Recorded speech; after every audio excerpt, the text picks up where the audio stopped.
दोस्तों कुछ ऐसे बिजनेस होते हैं जो सिर्फ देखने में कुछ जैसे पता नहीं चलता है, लेकिन बहुत ज़बरदस्त बिजनेस आइडिया होते हैं। जैसे आपको लगेगा कि ये बिजनेस ये क्या होगा, इसमें क्या कमाते होंगे लोग या कैसे चलता होगा, लेकिन वो जो है छुपे रुस्तम बिजनेस होते हैं। ठीक है, उसी प्रकार से एक बिजनेस आइडिया आपको मैं बताने वाला हूँ।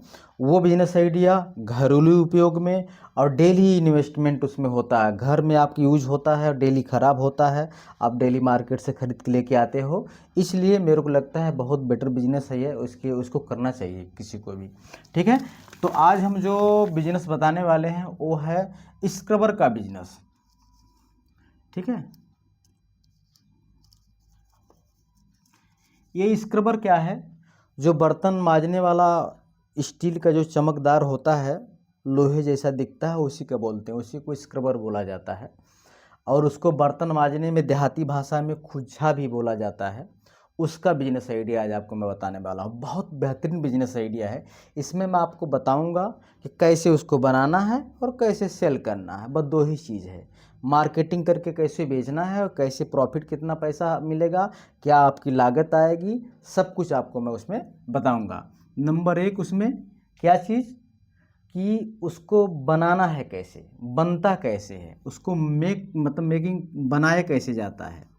ठीक है, बनाने के लिए क्या क्या प्रोसीजर है, आपको क्या चीज़ का आवश्यकता पड़ेगा, क्या रॉ मटेरियल लगेगा, मशीन कितने की आएगी, कैसे लगी, वो बनेगा। ठीक है, दूसरा टॉपिक उस पे आएगा कि उसको सेल कौन कौन से प्लेटफॉर्म पे किया जाएगा, कौन कौन से प्लेटफॉर्म पे उस पर आप सेल कर सकते हैं, किस जगह उसको आप सेल कर सकते हैं, बेच सकते हैं। ठीक है, उसको आप, ये आ गया दूसरा पॉइंट। तीसरा जो है प्रॉफिट मार्जिन। ठीक है, उसमें प्रॉफिट मार्जिन कितना आपका होगा, क्या बचत आएगा उसमें, इस टॉपिक पे आज हम लोग बात करने वाले हैं। ठीक, नंबर एक क्या है, मेकिंग, उसको कैसे बनाया जाएगा। बनाने के लिए हमको रॉ मटेरियल चाहिए और मशीन चाहिए, सीधी सी भाषा में। ठीक है, रॉ मटेरियल कैसा होता है, आप लोग जो है अगर कहीं कोई बिजनेस आइडिया या कुछ देखे होंगे, कीली जो बनती है, नेल मेकिंग मशीन आती है, उससे मिलता जुलता प्रोसीजर है ये।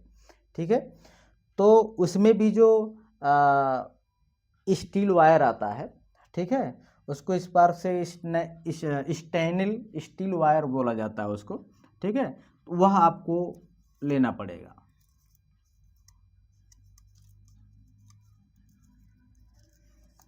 स्टील वायर, तो स्टील वायर आप ले लेंगे। अब आपको लगेगा कि इसका प्राइस क्या होगा, या मार्केट में 150 रुपया पर केजी आपको मिलेगा। ठीक है, कितना, 150 रुपया पर केजी, कैलकुलेशन करते चलो। दूसरा चीज़, हमको मशीन चाहिए बनाने के लिए। मशीन जो होती है, मशीन के लिए आपको जो है, आपको ये दिमाग में होगा कि कितने प्राइस की आएगी, कैसी होती है। तो आप जो है इंडिया मार्ट पे ऑनलाइन कहीं भी रिसर्च कराएंगे तो 1 से 2 लाख के बीच में मशीन इसकी आएगी।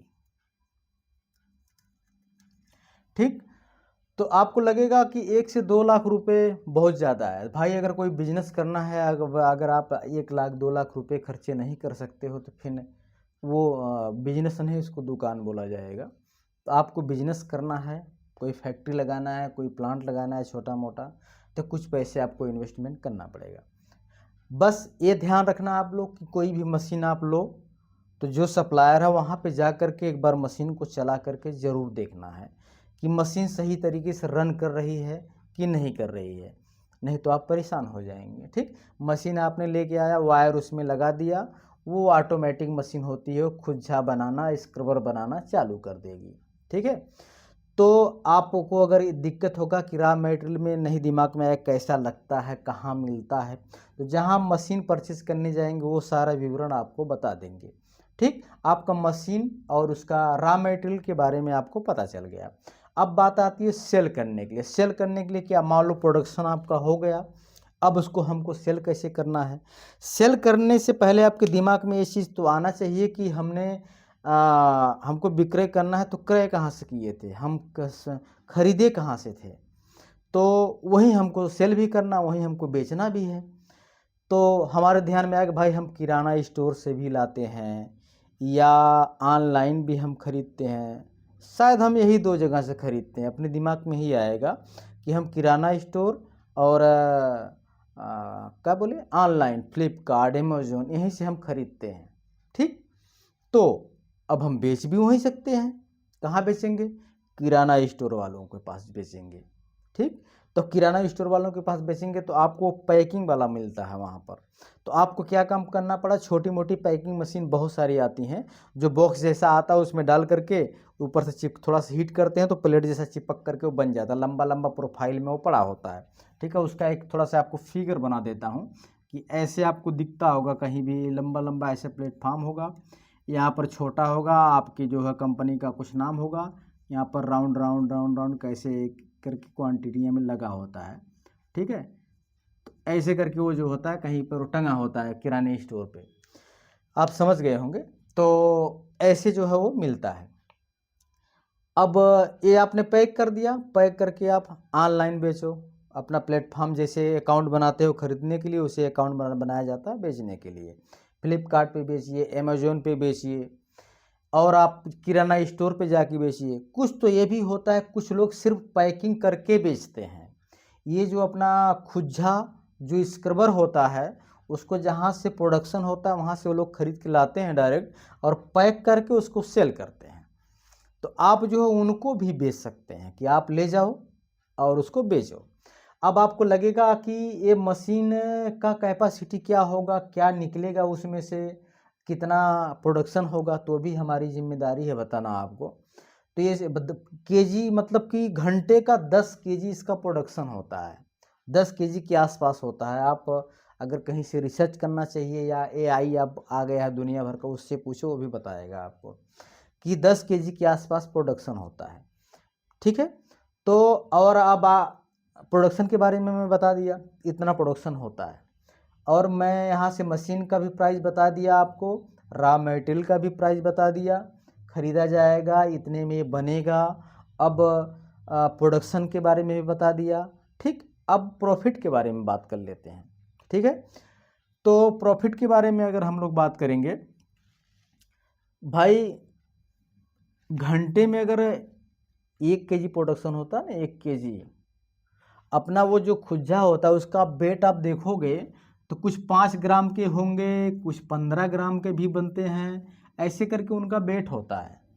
ठीक है, 5 ग्राम 15 ग्राम उसका जो वजन होता है, वजन करोगे तो अब उसमें कम से कम हमको लगता है 25 से 26, हमको लगता है क्या है, कैलकुलेशन करना आप निकल जाएगा, 25 से 26 रुपया आपको पर घंटे का प्रॉफिट होगा, पर घंटे का। ठीक है, अगर आप 10 घंटा कहने का मतलब है कि आपका जितना भी चलता हो, आपको मान लो कि 1 घंटा में 25 रुपया बचा, तो 25 दहा में 250 रुपये, 25 दहा में 250। मैं केजी के ऊपर आया हूँ, सॉरी थोड़ा सा बताने में आपको गलती कर दिया। एक घंटे का मतलब कि ये सॉरी केजी के ऊपर ये प्रॉफिट है, 1 केजी पे 25 रुपये। ठीक है, 1 केजी पे 25 रुपये, तो आपको ये जो 250 रुपया है 1 घंटा में आएगा। कितने में आएगा? 1 घंटा में। तो जब 1 घंटा में आपका 250 रुपये प्रॉफिट होता है, मतलब कि 1 केजी में 25 रुपये आपका बचा, तो 10 केजी में 25 दहा में 250 रुपये, तो मतलब घंटे में आप 250 रुपये कमा रहे हो। अगर आप घंटे में 250 रुपये कमा रहे हो, आप 12 घंटा 8 घंटा मत जोड़ो, 10 घंटा एक मिनिमम जोड़ लो, तो 25 दहा में 2500 रुपये, आपका 2500 रुपये एक दिन की कमाई हो गई। एक दिन की कमाई 2500, तो मान लो 30 दिन का कर दोगे आप, तो ऐसे ही कर दो ना, 30 दिन का, एक दिन का हुआ ना, तो 30 से इसमें गुणा कर दो। अगर डायरेक्ट करना है तो 25 तिया 75, 25 तिया 75, 3 में गुणा कर दिए, 2 जीरो इसको, 3 जीरो मतलब 3 जीरो उसका लगा दो। मेरे हिसाब से ही आना चाहिए, आप भी कैलकुलेशन कर देना, कैलकुलेशन करने में किसी भी गलती हो सकती है, किसी से भी हो सकती है, बोलने पे भी हो जाती है। जो ज़्यादा बोलता है कहीं न कहीं गलत बोल जाता है, उसका कोई वो नहीं है। तो आपका 75,000 आपका पर मंथ इनकम है, ठीक है। क्या चाहिए आपको? अभी इतना बड़ा युद्ध चल रहा है, इतनी बड़ी महामारी चल रही है, आप अच्छे काम कर रहे हो, अच्छे बिजनेस कर रहे हो, अच्छे पैसे कमा रहे हो, तो अच्छा खर्चा भी आपका होगा।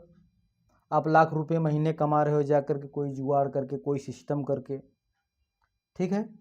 आपका जो है 8-10 हज़ार आप खर्चा करते होंगे, 70-80 हज़ार रुपये आप EMI कहीं भरते होंगे, और ऑटोमेटिक वो सब बंद हो गया। वो जो आप गाड़ी लिए हो, बंगला लिए हो, कोई प्रोजेक्ट नया खोले हो, किसी के बल पे, अगर वो पैसे आना, इनकम बंद हो गया, तो क्या करोगे आप? कम से कम अपना बिजनेस रहेगा तो स्थिर रहोगे ना, ठीक है। यहाँ तो सारी चीज़ें, किसी कहीं पर और जाओगे, देश प्रदेश रह करके कोई काम करोगे, तो हर चीज़ दूसरे के भरोसे रहेगा। आज सिलेंडर नहीं मिल रहा है, आज के दिन में कितने आदमी, कुछ लोग जो है दिक्कत में हैं। हाँ भाई, खाने के लिए मान लो सिलेंडर नहीं मिल रहा है तो उससे घबराने वाली बात बिल्कुल नहीं है। तो आपको जो है उसके बहुत सारे साधन हैं खाना बनाने के लिए, कोई ज़रूरी नहीं है कि लकड़ी का प्रयोग करो। हाँ, आज से 6-7 साल पहले स्टोव मिलता था, उसमें केरोसिन या मिट्टी का तेल, डीजल डाल करके हम लोग चला लेते थे। बट अब वो चीज़ नहीं आपको इतना जल्दी मिल जाएगा, शायद कुछ दिन तक ये प्रॉब्लम चले, तो प्रॉब्लम फेस करते हुए कुछ लोग कुछ प्रोडक्शन लाएँ। अब तो इलेक्ट्रिक चूल्हा भी आ गया है। इलेक्ट्रिक इंडेक्स जो चलता है आपका, और गैस, दोनों में आप अगर कंपैरिजन करेंगे तो हमको लगता है कि इलेक्ट्रिक वाला गैस से सस्ता पड़ता है। एक भाई जो है कोई वीडियो बनाया था, कैलकुलेशन में वो समझा रहे थे, तो मैं देखा, तो वो जिस प्रकार से कैलकुलेशन कर रहे थे, मैं भी थोड़ा उसका रिसर्च करता हूँ कि अगर ऐसा कोई वीडियो होगा तो मैं बना दूंगा। लेकिन ज़्यादातर मैं तो बिजनेस के ऊपर वीडियो बनाता हूँ, क्या है, कैसा बनाया जाता है, ठीक है। तो मैं, वो कैलकुलेशन सही था। जो आपका गैस पे खर्चा आएगा, उससे कम जो है इलेक्ट्रिक बिल पे आएगा, ठीक है। तो मेरे हिसाब से वो सही है। चलिए अपने टॉपिक पे आते हैं। हम प्रॉफिट की बात बता थे, लास्ट पॉइंट हमने प्रॉफिट की बात बता दी, ठीक है। बताना, ये जो ज्ञान होता है सभी लोगों को फ्री में मिल जाता है, मतलब कि इसमें कोई खर्चा नहीं होता, हमारा कोई मेहनत नहीं, हमने आपको बताया, हमारे दिमाग में था। अब इसको सही साबित करने के लिए, सही रास्ते पे ले जाने के लिए आप लोगों को, मतलब अगर आप वीडियो देख रहे हैं तो शायद इस बिज़नेस के लिए या कोई और बिज़नेस के लिए ही ये वीडियो देख रहे हैं, ठीक है। तो भाई अगर कोई मिस्टेक हुआ हो तो उसके लिए सॉरी। अच्छा वीडियो लगे तो लाइक, शेयर, नए हो तो सब्सक्राइब करना। उसके लिए आपको बहुत बहुत धन्यवाद। जय हिंद, जय भारत।